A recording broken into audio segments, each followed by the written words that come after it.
Bismillahirrahmanirrahim. Assalamualaikum warahmatullahi wabarakatuh. Saudaraku pemirsa MTA TV dimanapun Anda berada, puji syukur Alhamdulillah senantiasa kita panjatkan kehadirat Ilahi Rabbi Allah Subhanahu Wa Taala, Tuhan seluruh alam.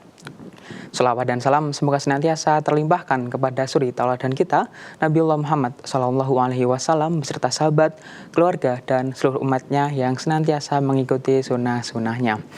Alhamdulillah senang rasanya saya Lukman dapat hadir kembali menyapa Anda dalam program Tempo Dulu di Jumat pagi hari ini. Dan tentu hari ini pemirsa kita akan kembali mengulas tentang sebuah peristiwa yang mungkin bagi pemirsa dan juga saya semuanya menjadi satu yang perlu diperhatikan begitu ya. Karena sejak 20 bulan yang lalu, sama-sama kita tahu bahwa penyerangan Israel terhadap bangsa Palestina dilancarkan dan hingga detik ini belum usai. Penderitaan dan juga kesengsaraan dari saudara kita, saudara muslim kita di Gaza, terutama di Palestina, menjadi duka yang cukup mendalam bagi kita semua. Tapi mungkin pemirsa, sebagian ada yang mungkin masih bingung begitu ya, bagaimana kemudian sejarahnya Israel menduduki Palestina.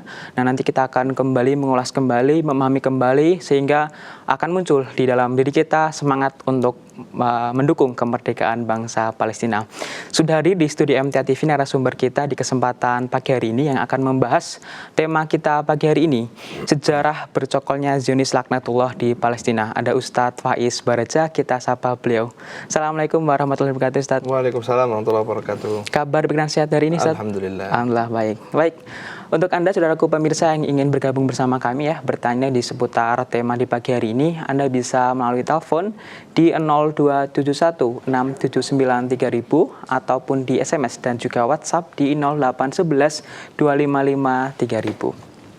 Baik, kita akan langsung saja Ustadz ya, 20 bulan yang lalu Ustadz ya, ini Israel melancarkan serangannya terhadap saudara kita di Gaza ya Ustadz ya, di Palestina. Nah, ini mungkin bisa kita tarik ke belakang Ustadz, ini mungkin bagaimana dulu sejarahnya, ini kan bukan yang pertama atau kedua Ustadz ya, ini sudah beberapa kali dan ini mungkin yang terbesar selama ini Ustadz. Ini sejarahnya dulu seperti apa? Bismillah, alhamdulillah, wassalatu wassalamu ala rasulillah wa ala alihi wa sahbihi wa sallama tasliman kathira wa ba'du.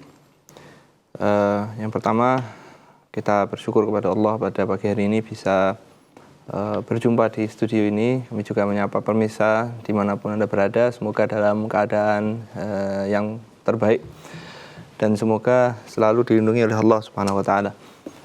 Mas Lukman, berbicara tentang perang Gaza, kita harus tahu kenapa terjadi peperangan dan kenapa kita harus peduli.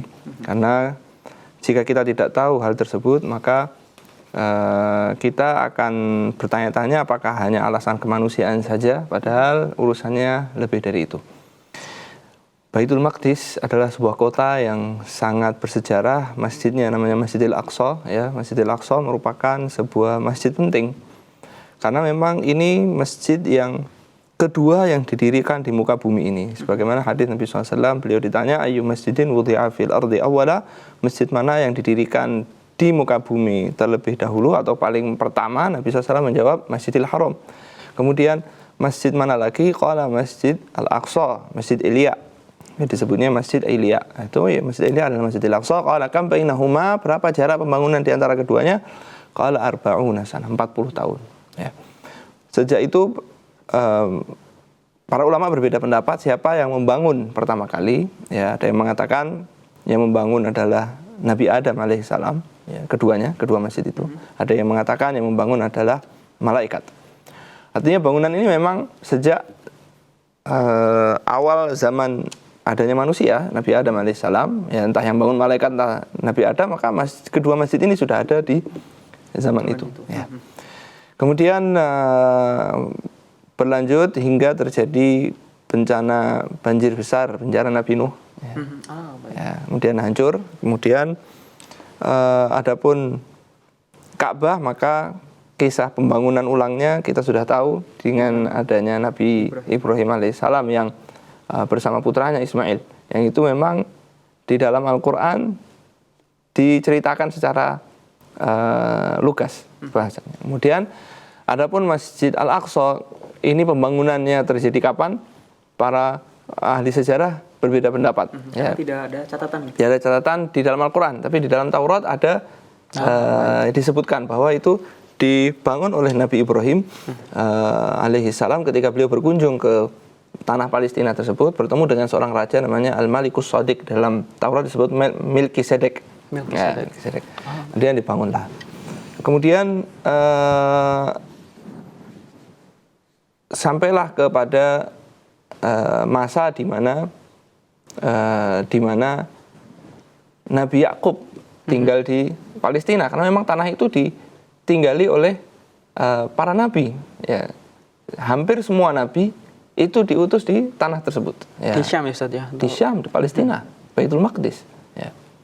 Kemudian Nabi Yakub alaihissalam dengan kisahnya yang masyhur bersama anak-anaknya, Nabi Yusuf dan saudara-saudaranya, ya, yang terjadi kisah di mana Nabi Yusuf dilempar ke sumur, kemudian beliau diirikan oleh saudaranya. Ya, dilempar ke sumur, kemudian dibawa oleh rombongan, dijual ke Mesir, ya, hingga kemudian terjadilah apa yang terjadi. Nabi Yusuf menjadi pemimpin besar di Mesir, kemudian keluarganya dibawalah ke Mesir.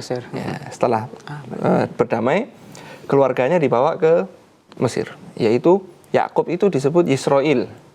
Maka anak-anaknya itu disebut Bani Israel. Nah, itulah sejarahnya Bani Israel pindah ke Mesir. Ya, pindah ke Mesir. Saat itu ada ahli sejarah yang menyebutkan jumlah mereka 70, ada yang mengatakan 80. Nah, itu berbeda pendapat. Kemudian ketika Nabi Musa diutus ke Bani Israel di Mesir, ya, Nabi Musa kan diutus di Mesir ya. Nabi Musa itu tugasnya dua, mendakwahkan tauhid kepada Firaun dan membawa pulang Bani Israel pergi ke Baitul Maqdis, ke Syam, ke Baitul Maqdis. Ya, ke Syam dalam hal ini adalah Baitul Maqdis. Spesifiknya. Baitul Maqdis saat itu dikuasai oleh orang-orang Kanaan, orang-orang Jabbarun. Ya, mereka itu kuat-kuat, badannya besar-besar, ya, perkasa lah ya. Kemudian Bani Israil ini diajak setelah dihancurkannya Firaun, Nabi Musa membawa mereka untuk pergi ke Baitul Maqdis memerangi orang-orang Kanaan. Kemudian orang-orang Kanaan ini terkenal kuat-kuat, Bani Israil takut, ya, tidak mau berperang. Bahkan di dalam surat Al-Maidah diabadikan, idhab anta wa rabbuka faqatila. Udahlah, kami duduk di sini, kamu dan Robmu berdua berperang. Kamu sama Allah berdua berperang, kami duduk di sini. Sehingga Nabi Musa marah dan Bani Israil dihukum oleh Allah 40 tahun itu terlunta-lunta di Gurun Sinai. Ya, di masa itulah Nabi Musa meninggal. Ya, 3 tahun berikutnya Nabi Harun meninggal. Kemudian kenabian diserahkan oleh Allah kepada Yusha bin Nun. Yusha bin Nun inilah yang disebutkan oleh Allah Subhanahu wa taala di dalam surat Al-Kahfi, di mana Nabi Musa dan muridnya bertemu dengan Nabi Khidir alaihissalam. Itu adalah Nabi Yusha bin Nun. Nabi Yusha bin Nun kemudian memimpin, karena memang Bani Israil ini pemimpinnya itu Nabi. Ya, jadi pemimpinnya, presidennya, atau kalau orang sekarang itu pemimpinnya, presiden, bukan cuma spiritualnya saja, tapi urusan ke masyarakatnya dipimpin oleh Nabi. Kemudian dibawa oleh Nabi Yusha bin Nun, mereka mau berperang. Ya, mau berperang. Dengan kisah yang disebutkan di dalam hadis, di mana ketika itu peperangan hampir selesai dan matahari hampir tenggelam, Nabi Yusha berdoa, ya Allah, tahanlah matahari ini, wahai matahari, aku adalah utusannya Allah dan kamu adalah makhluknya Allah. Jangan kau tenggelam dulu. Sehingga matahari itu berhenti, ya, supaya kalau ini tenggelam, perang harus selesai dan besok harus dimulai lagi. Ya, belum tentu Bani Israil ini mau perang lagi. Ya.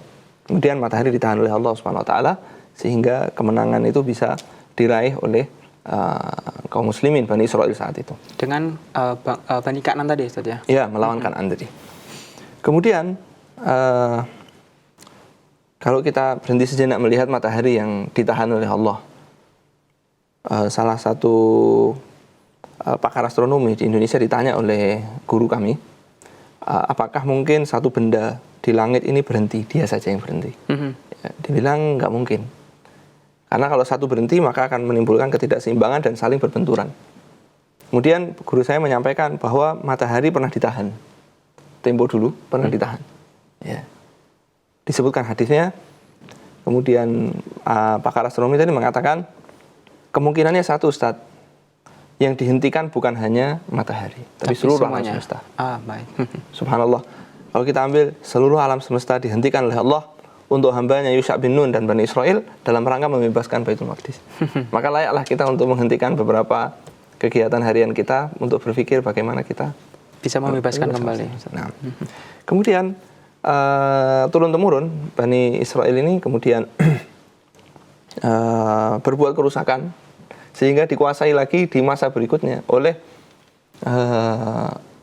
Jalut ya, di zaman Nabi Dawud masih kecil. Sehingga Bani Israel berdoa kepada Allah karena mereka diusir lagi, dikalahkan lagi, berbuat kerusakan di muka bumi, dihukum oleh Allah sehingga mereka dikuasai oleh orang lain. Dan memang seperti itu karakteristiknya dari Bani Israel. Nah, akhirnya diusir. Mereka berdoa, berkata kepada nabinya, utus kami kepada kami Rasul, Nabi yang memimpin kami untuk berperang di jalan Allah. Akhirnya Allah mengutus Talut. Ya, Allah mengutus Talut sehingga terjadilah peperangan yang sangat terkenal yaitu Talut melawan Jalut. Dan Nabi Dawud membunuh Jalut. Ya, sehingga setelah itu kekuasaan di Baitul Maqdis dipegang oleh Talut, rajanya. Kemudian Nabi Dawud dinikahkan oleh putrinya. Sepeninggal Talut maka Nabi Dawud yang menjadi raja. Ya, Nabi Dawud yang menjadi raja. Kemudian dilanjutkan oleh Nabi Sulaiman. Nabi Sulaiman membangun dengan pembangunan yang sangat luar biasa. Kemudian sepeninggal Nabi Sulaiman, kerajaan ini terpecah. Ada kerajaan yang utara, ada kerajaan yang selatan. Ya. Dan kedua-keduanya ini pada akhirnya yang utara dihancurkan oleh bangsa Assyria, mereka berbuat kerusakan. Dan yang selatan ini dihancurkan, dan Baitul Maqdis ada di selatan, dihancurkan oleh bangsa Babilonia yang saat itu dipimpin oleh Nebukadnezar. Sehingga banyak dari ahli tafsir yang menyebutkan bahwa di dalam muqaddimah surat Al-Isra, fa idza jaa wa'du ulahuma ba'athna 'alaikum ibadan lana uli ba'sin syadidin fajasu khilal ad-diyar, itu adalah Nebukadnezar, seorang raja yang kafir dari Babilonia yang menguasai sisi selatan tadi saja. Bangsa Palestina, Baitul Maqdis yang dihancurkan sehancur-hancurnya. Ya. Banyak yang dibunuh dan sisanya itu ditawan dan dijadikan budak di Babilonia. Bangunan-bangunan dihancurkan, Baitul Maqdis hancur saat itu. Ya, kemudian bangsa Yunani dipimpin oleh Alexander Agung, ya, Iskandar. Orang Arab menyebutnya Iskandar. Alexander ini mengalahkan bangsa Babilonia dan memuliakan orang-orang Bani Israel, dan Bani Israel dibawa pulang, kemudian ditinggal kembali di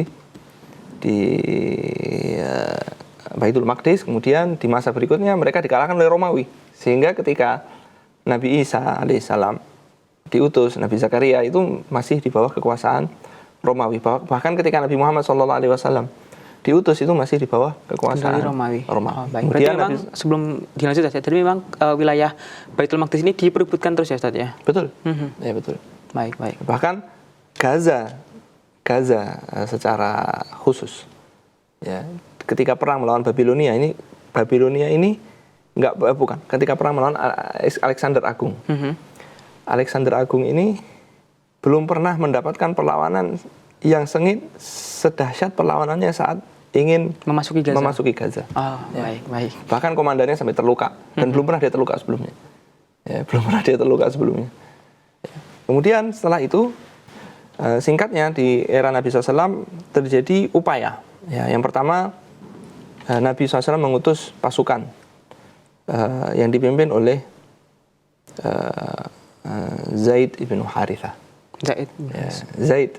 Nabi berpesan kalau Zaid meninggal, yang memimpin adalah Ja'far. Kalau Ja'far syahid, yang memimpin adalah Abdullah bin Rawaha. Berangkatlah 3.000 orang. Kemudian sampai di perbatasan antara Arab dengan Jazirah Arab dengan Syam, yaitu di tempat Yordania di Mu'tah. Pasukan kaum muslimin mendapatkan informasi bahwa tentara Romawi itu 200.000. Sedangkan tentara kaum muslimin cuma 3.000. Ya, tapi mereka tidak gentar dan tetap maju perang, dan terjadilah apa yang terjadi.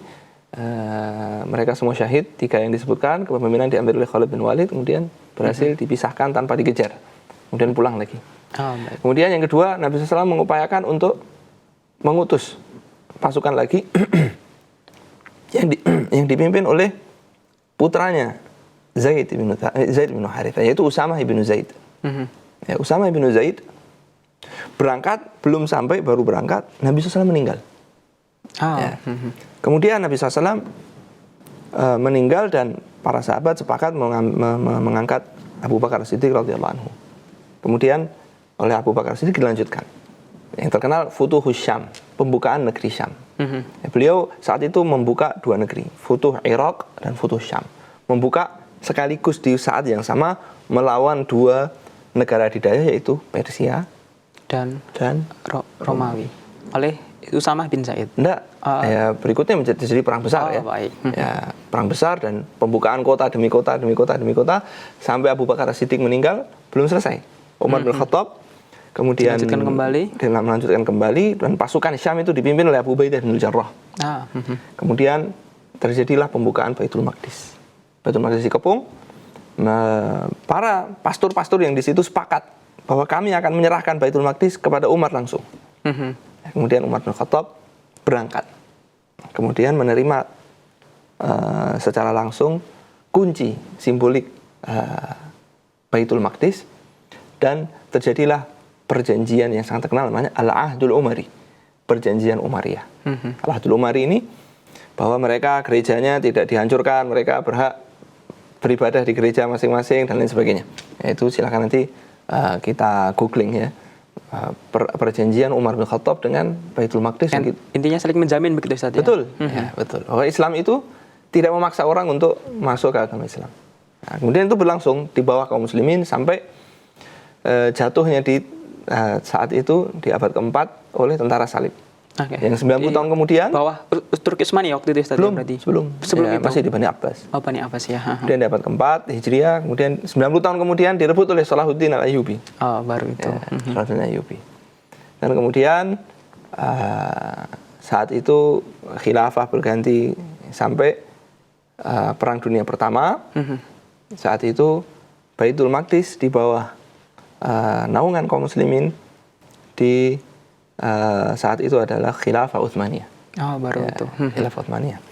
Hingga terjadi kemunduran, era kemunduran di akhir-akhir Perang Dunia Pertama, terutama di 1915, 16. Sehingga tahun 1916 kaum muslimin kehilangan Baitul Maqdis. Tepatnya di tahun 1917, Jenderal Inggris Allenby itu resmi masuk ke Baitul Maqdis. Baik. Ya. Sehingga itulah di era modern kekalahan kaum muslimin dan jatuhnya Baitul Maqdis ke tangan musuh, ya, ke tangan penjajah Inggris. Ya. Saat itu mereka punya perjanjian ya antara Inggris, Perancis, kemudian Rusia, namanya perjanjian Sykes-Picot. Dan sekutu-sekutunya tadi saja. Ya, tiga itu terutama. Kemudian perjanjian Sykes-Picot ini membagi negeri Syam, ya, Suriah dan Lebanon diserahkan ke Perancis.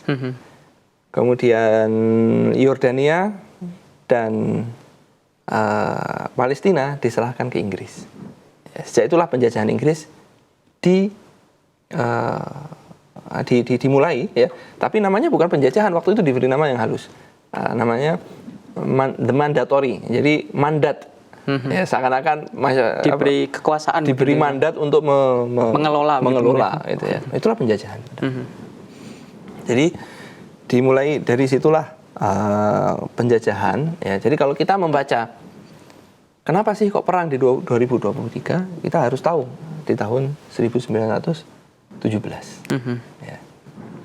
Kemudian menjelang 1917 itu muncullah sebuah gerakan namanya gerakan Zionisme di akhir tahun 1800-an. Menjelang 1900 ya. Naik ke angkat abad 19 saja, baru gerakan Zionisme itu ada. Iya, di akhir tahun 1800-an. Ya. Tepatnya mungkin perlu dirujuk kepada kepada sumbernya. Mereka ini di saat itu menginginkan tanah untuk kaum Yahudi. Dan hal itu ditolak oleh orang-orang Yahudi itu sendiri. Ya, bahwa pemikiran bahwa Yahudi harus tinggal di sebuah tempat itu ditolak. Ya. Kemudian baru di awal-awal 1900 mereka itu akhirnya sepeninggal. Jadi Theodor Herzl itu sudah mati, yang pendiri Zionis itu, yang mencanangkan itu sudah mati. Beberapa tahun kemudian baru ide tanah itu disetujui. Tapi mereka masih belum tahu di mana ini tanahnya. Sebelum dilanjutkan, berarti itu mengajukannya kepada pemimpin Yahudi saat itu? Atau? Saat itu sebagai gerakan Zionis ini kan dipelopori oleh orang-orang Yahudi saat itu, Theodor Herzl dan yang lainnya. Dan mereka memiliki lobby-lobby di Amerika, lobby-lobby di Eropa. Mencari legitimasi begitu ya, untuk menguasai sebuah wilayah tadi. Untuk usulan itu ingin disepakati dulu di internal mereka. Bahwa internal mereka sendiri belum sepakat di awal-awal. Bahwa tahun 1900-an, awal 1903, 1905, baru mereka sepakat bahwa kami ini harus punya negeri sendiri. Kami harus punya negeri sendiri. Dan waktu itu pilihannya bukan jatuh di Palestina. Awal-awal bukan di Palestina? Bukan jatuh di Palestina. Kemudian kapan, di mana, kemudian bahkan ada usulan di Mozambik, ada usulan di mana, baru kemudian mereka mengusulkan di Palestina. Dan itu kemudian disepakati? Mereka punya lobby ke Inggris. Ya, saat itu mereka punya perjanjian namanya Perjanjian Balfour, di mana kami orang Islam menyebutnya perjanjian orang yang tidak memiliki diberikan kepada orang yang tidak berhak. Ya, bahwa Inggris akan dibantu dalam Perang Dunia Pertama untuk dibantu secara keuangan oleh Yahudi, sehingga nanti kalau menang Yahudi harus mendapatkan bagian dari makanya Inggris mendapatkan porsi Palestina, yang kemudian mulai saat itu Yahudi mulai eksodus mulai didatangkan ke sana. Baik. Baik Ustaz, itu mungkin tadi ini saja sejarah dari Zionisme Ustaz ya, dan juga bagaimana kemudian Palestina hari ini mulai dikuasai Ustaz ya. Nanti kita akan berbicara di segmen kedua nanti Zionisme modern begitu Ustaz. Artinya bagaimana kemudian mereka masih berupaya menguasai wilayah Palestina dengan cara apa, itu kita akan bicarakan di segmen kedua nanti Ustaz. Baik saudaraku pemirsa MTA TV dimanapun Anda berada, kita akan kembali setelah jeda pariwara berikut ini masih bersama Ustaz Faiz Baraja. Tetap bersama kami di MTA TV.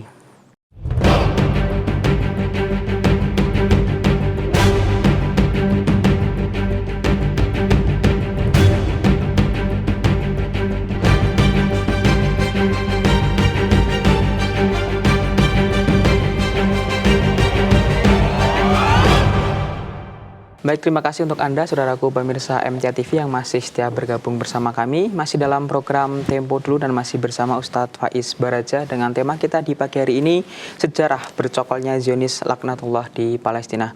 Baik, saya ke Ustadz Faiz lagi Ustadz ya. Tadi kita sudah bicara banyak soal bagaimana gerakan Zionisme ini berusaha kembali menguasai bangsa Palestina begitu. Nah, mungkin lanjutannya saat ini seperti apa upaya mereka dalam menduduki itu. Kemudian sampai hari ini kita melihat kan sebenarnya di Palestina ada pemerintahan resmi begitu, tapi seperti tidak ada masih berusaha dicecar dengan berbagai bentuk-bentuk penjajahan. Ini seperti apa Ustaz?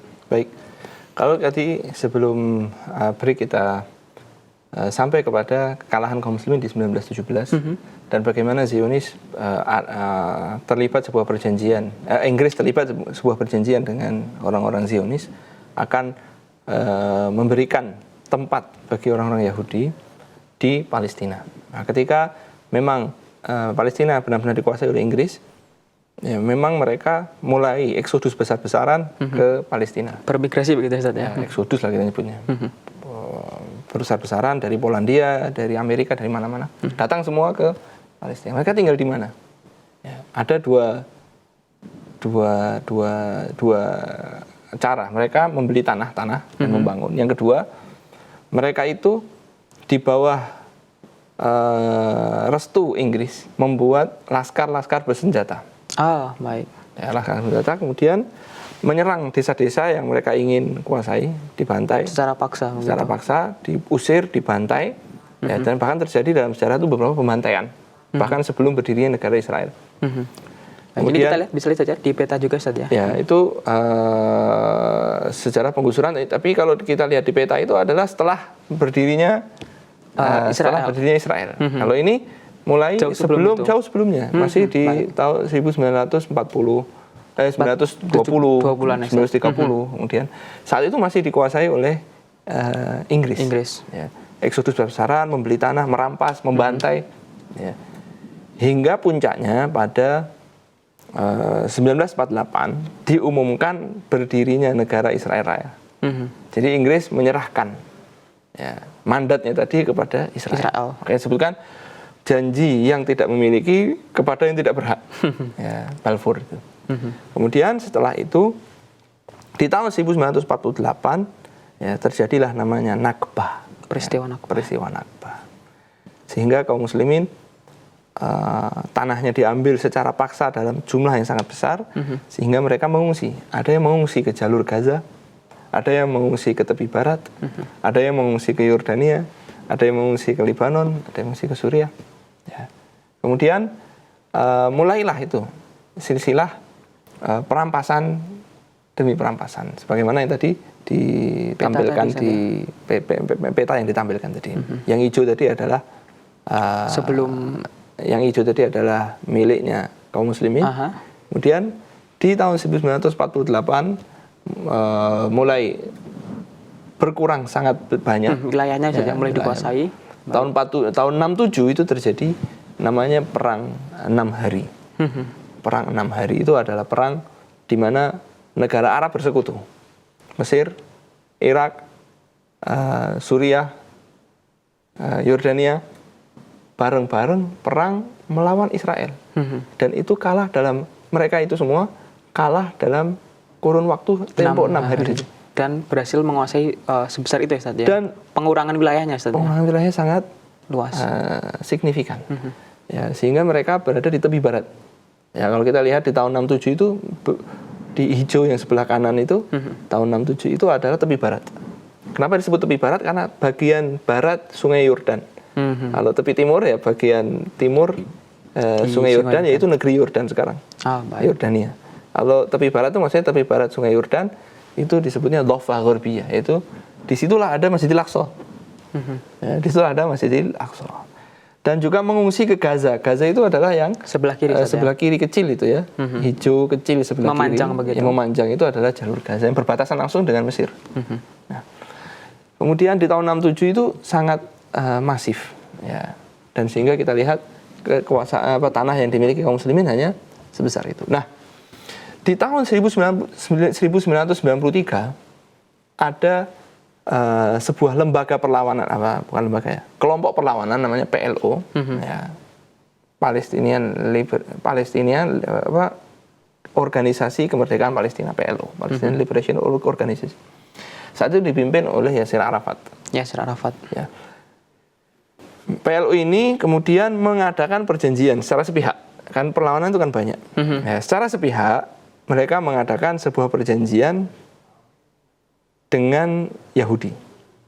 Ya, yang dikenal sebagai Perjanjian Oslo tahun 1993. Yang kemudian ditekankan dan ditandatangani di Amerika di tahun 1995.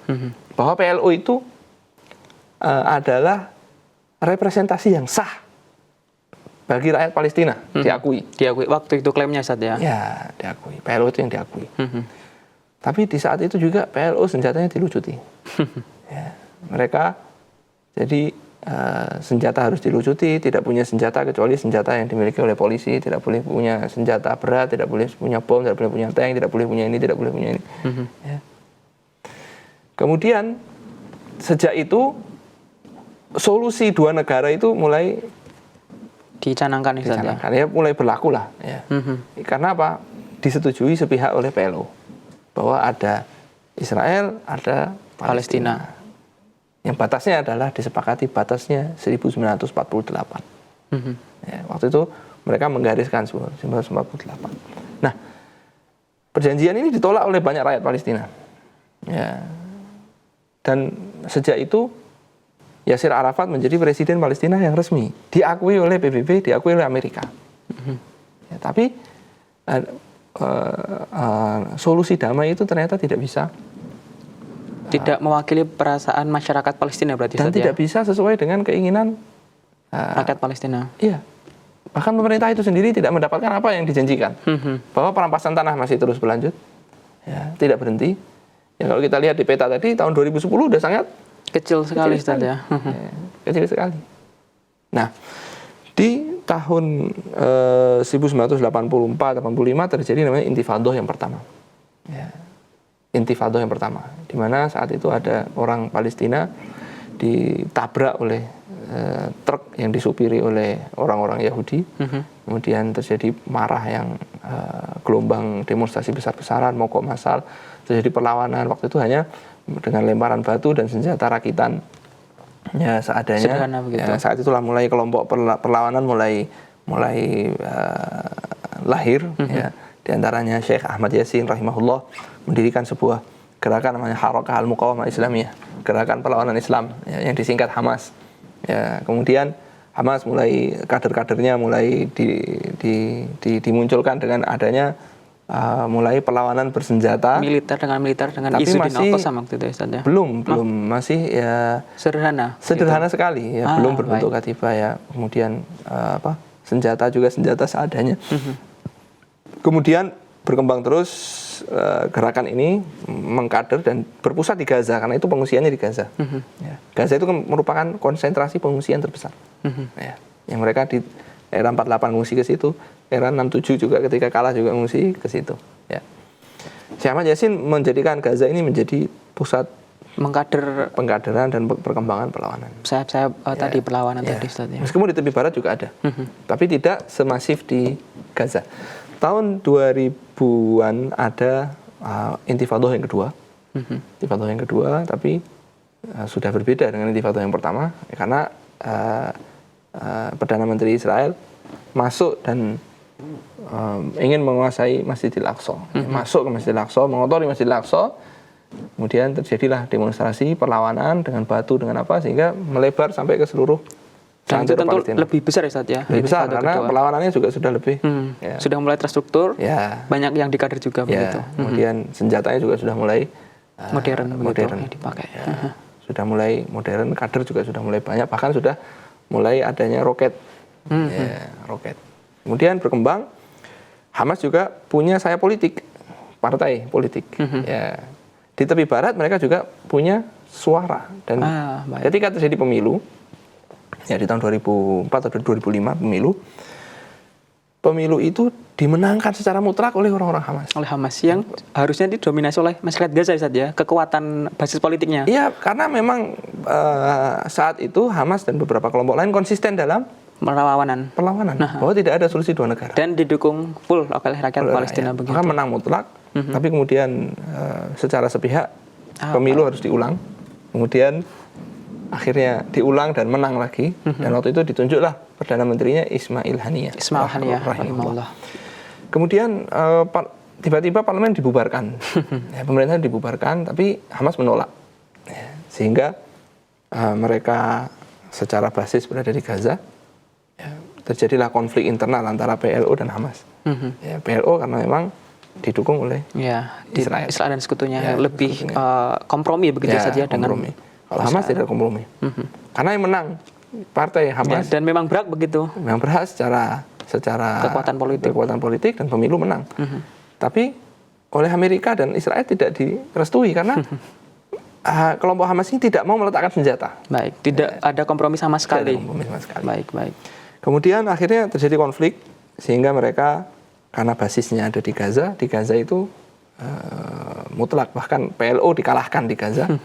Bahkan saat itu tahun 2006 bahkan Israel pun dikalahkan di Gaza, diusir dari Gaza, dari pemukiman-pemukimannya itu dikosongkan sehingga orang Yahudi yang ada di Gaza pun keluar. Pergi begitu. Ya. Tapi sebelum pergi pemukiman itu dihancurkan oleh Israel.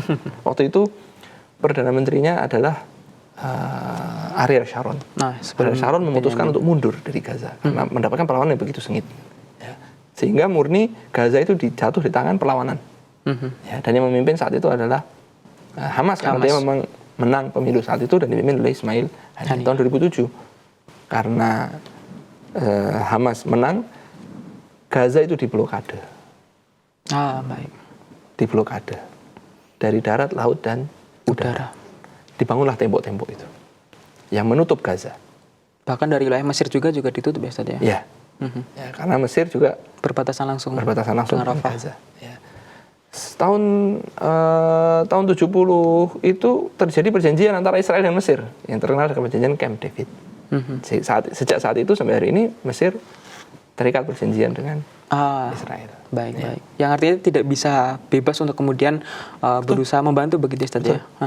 Nah, kemudian tahun 2007 itu dikepung, ya, diblokade darat, laut, udara, bahan makanan yang masuk dibatasi, bahan bakar yang masuk dibatasi, semua dibatasi. Harapannya adalah membuat masyarakat itu lelah sehingga menyerah dan mengatakan kepada perlawanan cukup. Harapan dari Israel dan sekutunya tentunya. Kemudian tahun 2008, 2009, akhir 2008, awal 2009 terjadilah peperangan pertama, di mana Gaza dibombardir. Ya, kalau kita lihat Gaza dibombardir di tahun 2008-2009 pertama. Ya. Setelah dibombardir beberapa hari, mereka masuk darat, ingin invasi darat. Kemudian ketika invasi darat dikalahkan oleh pejuang. Pejuang sudah menyiapkan sejak saat itu terowongan-terowongan. Dan memang Gaza ini basis yang paling kuat ya Ustaz. Jadi dari segi keamanan pun tentu benteng-bentengnya sudah cukup kokoh. Dalam benteng artinya adalah upaya untuk nantinya semisal ada invasi ke sana bisa dihalau begitu. Terowongan-terowongan perlawanan sudah disiapkan. Sehingga ketika masuk invasi darat, kan namanya perang itu kalau setelah dibombardir udara ya harus ada invasi darat untuk bercokol di situ dan mengibarkan benderanya. Begitu. Ya. Nah, ketika itu masuk, justru perlawanan itu dari garis belakang mereka, ya, dan dihabisi tank-tank mereka, dan diculik, ditawan tentara-tentaranya. Nah, kemudian mereka gagal tahun 2012 lagi, 2014 lagi, perang lagi, gagal lagi, 2019, 2021. 2022 terakhir. Nah, kemudian di 7 Oktober 2023 ya, dilancarkanlah. Nah, para pejuang itu mendapatkan informasi intelijen bahwa akan ada penyerangan besar-besaran ke Gaza. Maka mereka merencanakan sebuah serangan yang mendahului. Di antara tujuannya adalah menawan sebanyak mungkin orang-orang Israel, orang-orang Yahudi, guna untuk mengeluarkan tawanan-tawanan muslimin yang ada di penjara mereka. Yang sudah ditawan berpuluh-puluh tahun. Ya, karena mereka itu kalau memvonis tidak jelas begitu. Ya, vonis 2.500 tahun, vonis 3.000 tahun. Ya, orang-orang yang paling lama di penjara sampai 40 tahun, ya, belum keluar. Nah, itu gimana mereka cara menekan untuk mengeluarkannya? Ya pertukaran tawanan. Dan begitulah memang peperangan di sepanjang sejarah memang harus begitu. Adanya tawanan dan pertukaran. Dilancarkanlah serangan dengan serangan yang sangat fenomenal sekali. Bagaimana mereka keluar dari blokade, masuk ke pemukiman liar itu. Ya, saya sebut liar karena di tanah milik Palestina, memang bukan haknya begitu. Bukan haknya. Kemudian masuk ke pemukiman, menculik, dan masuk lagi ke Gaza, dibawa, ditaruh di tempat yang tidak ada yang tahu. Ya, dan kita sudah lihat perang dilancarkan dan para pejuang mempertahankan diri. Kemudian sampai hari ini di bulan Ramadan terjadi gencatan senjata. Ya, mulai adanya pertukaran, dikeluarkan, banyak tawanan, dan salah satu yang dibebaskan juga pernah hadir di majelis hari Ahad, kajian Ahad pagi, dan menceritakan beberapa pengalamannya, bagaimana dia divonis 2.500 tahun. Nah, di antara tawanan yang keluar itu sebagian disyaratkan untuk tidak boleh tinggal di Palestina. Ya, dikeluarkan, dan dia kebetulan beberapa tinggal di Qatar, di Turki, dan negara-negara Arab yang lainnya. Nah, di bulan Ramadan terjadi gencatan senjata, tapi di tengah sebelum Lebaran gencatan itu dirusak. Ya, dikhianati sendiri oleh Yahudi, Israel, oleh penjajah, dirusak perjanjian itu, kemudian berlanjutlah sampai sekarang. Ya, dan sekarang sejak bulan Ramadan ditutup total, tidak ada makanan masuk, tidak ada minuman, bahan bantuan masuk, tidak ada bantuan medis yang masuk. Ini sudah hari ke-70 sekian. dan mulai beberapa saudara-saudara kita meninggal karena kelaparan. Dan di blokade dari segi arah dan juga yang paling menyedihkan adalah bangsa-bangsa di Arab ya Ustadz ya tidak kemudian bisa secara penuh memberikan logistiknya begitu. Ya itulah baik. Yang menyakitkan itu adalah pukulan itu ketika datang dari kawan sendiri. Bertubi-tubi Ustadz ya. Baik Ustadz, ini ada pertanyaan Ustadz sekaligus mungkin menjadi penutup dan saya rasa ini yang menjadi poin bahwa sepertinya saudara kita perlu difahamkan kembali Ustadz ya. Apa yang kemudian bisa kita lakukan? Ini pertanyaan dari Abu Ira dari Solo. Apa yang bisa kita lakukan untuk sehati membersamai pejuang agar senantiasa bisa istiqomah dalam melawan penjajahan utamanya di Gaza begitu Ustadz? Ya. Yang pertama yang harus kita lakukan adalah niat. Niat kita berniat untuk membela mereka. Berniat untuk membela mereka. Kita nggak boleh mengatakan, ya udahlah kita bantu mereka pakai uang ya. Alhamdulillah kita di sini aman. Ya, nggak boleh.